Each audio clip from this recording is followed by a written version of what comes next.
अस्सलाम वालेकुम नाजरीन। न्यूज स्टूडियो से मैं हूं सैयद सलीमुल्ला।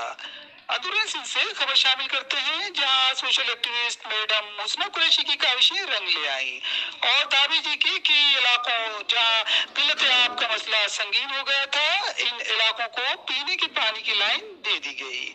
आए खबर की तफसील की तरफ बढ़ते हैं।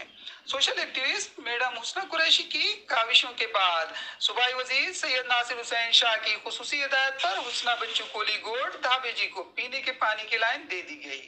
मज़कूरा गोड गुज़िश्ता कई अरसे से पीने के पानी से महरूम था, जबकि इस जदीद दौर में यूसी धाबे जी में अरसे दराज से कायम दिगर कदीमी गोड भी पीने के साफ पानी से महरूम है। इस ज़िम्न में हुस्ना कुरैशी ने यूसी धाबे जी में कायम पंपिंग स्टेशन का भी दौरा किया और इस मौके पर उन्हें ब्रीफिंग देते हुए बताया गया कि धाबे जी टाउन और इसके गिरदोनवा के गोटों को पानी सप्लाई करने के लिए लगाई गई मोटरें और पंप मुकम्मल तौर पर नाकारा हो चुके हैं, जिसकी वजह से पानी की सप्लाई मुतासिर हो रही है। ताहम हुस्ना कुरैशी ने यकीन दहानी कराई कि जल्द ही आला हुकाम से बात करके नाकारा मोटरें और पंप तब्दील कर दी जाएंगी।